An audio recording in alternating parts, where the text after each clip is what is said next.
Há cidades em Portugal que nós conhecemos pelos seus castelos, pelos seus reis, mas há outras, como o Olhão, que são feitas de segredos. E é um desses segredos que vamos explorar hoje. A lenda de uma mulher misteriosa que anda pelos telhados, uma figura chamada Floripes, que é, na verdade, a alma desta cidade. Exato. Olhão não tem castelos, mas tem mistérios. E esta frase diz tudo. A maior parte das nossas lendas nasce à sombra de uma muralha, de uma torre. Mas esta não. A fortaleza aqui é outra. É feita dos segredos de uma comunidade, dos sussurros que ecoam nas ruas estreitas. E para percebermos a lenda, temos mesmo de perceber o lugar. Então, vamos lá a isso. A primeira paragem é mesmo esta: um fantasma em Olhão. Quem já foi ao Olhão sabe, não há nada igual em Portugal. Parece um labirinto de casas cúbicas, todas branquinhas, uma influência clara do norte de África. Em vez dos telhados de telha a que estamos habituados, temos as açoteias, aqueles terraços planos, perfeitos para secar o peixe e, claro, para olhar o mar. A cidade vive de frente para o mar, não de costas para ele. E é neste cenário, neste jogo de luz e sombra, que os segredos florescem.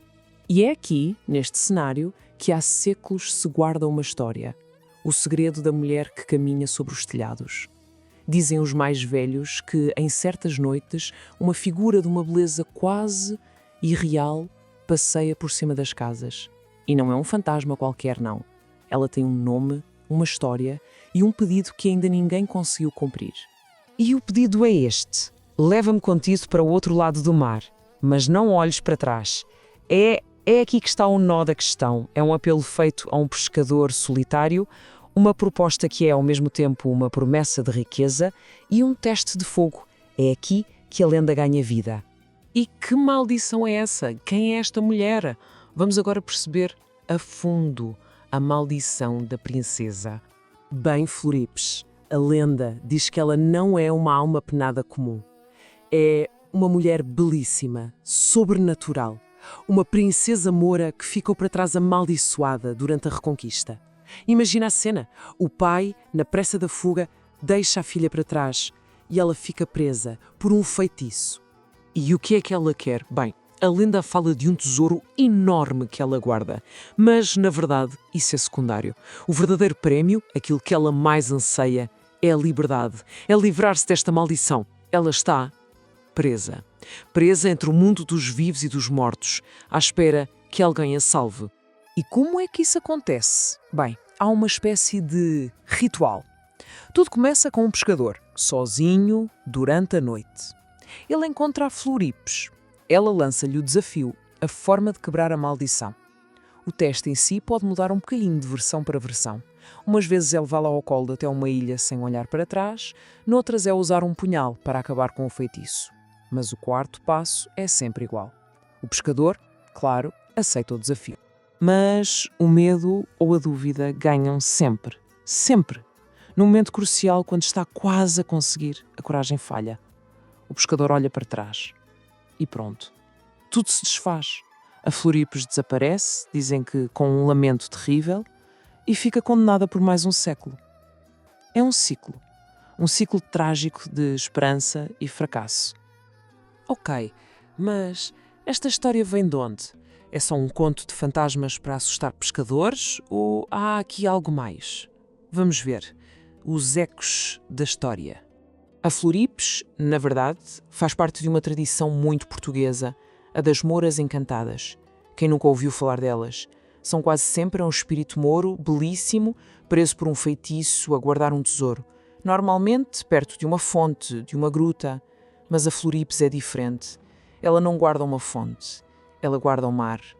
Ela pertence a uma cidade inteira e se torna única. E é aqui que a lenda e a realidade se tocam de uma forma fascinante. Pensem nisto. A lenda fala de uma princesa moura e a realidade é que Olhão tem uma fortíssima influência cultural do Magreb. A lenda fala de uma maldição misteriosa e a realidade é esta arquitetura cúbica única no país. O espírito que anda pelas açoteias viradas para o mar reflete uma comunidade que sempre viveu do que o mar lhe deu. E o tesouro escondido? Bem, talvez seja a própria riqueza da pesca. A lenda, no fundo, é um espelho da alma e da história de Olhão. E claro, estas histórias tinham sempre uma função, não é? Serviam como um aviso, uma metáfora para os perigos do mar, para os riscos da sedução. Para uma comunidade de pescadores era um lembrete poderoso. O mar pode ser tão belo e sedutor como a Floripes, mas também pode ser mortal. Uma distração, um momento de dúvida e tudo se pode perder. Mas a história não acaba aqui, porque Floripes, que antes era temida, hoje renasceu. Vamos ver como. É isso. Durante gerações e gerações ela foi um símbolo de medo. Um nome que se sussurrava, o fantasma da noite, a tentação que era preciso evitar. Mas hoje ela é um símbolo de orgulho. Aconteceu uma transformação incrível. A cidade, em vez de continuar a temer a sua lenda, abraçou-a. Olhão olhou para a sua história e viu na Floripes um tesouro. E isto vê-se por todo o lado em Olhão. Ela tornou-se um ícone cultural, turístico, há murais, há estátuas, faz parte do caminho das lendas da cidade. O nome dela está em lojas, em associações, em eventos. Deixou de ser um fantasma para se tornar um símbolo de identidade, especialmente para os mais novos. Ela é a cara daquilo que torna Olhão, Olhão. E chegamos à parte mais bonita desta história toda.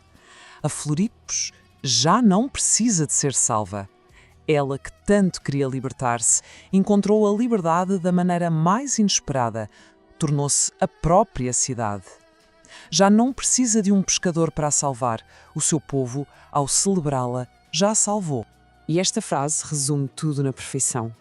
Em Olhão, a verdade nunca impediu uma boa história de ser eterna. E é mesmo isso. A força de uma história como esta não está nos factos, está na alma que dá um lugar. O que nos leva a pensar, não é? A Floripes é a alma de Olhão. Mas e os sítios a que nós chamamos casa? Que histórias é que os definem? Fica a reflexão.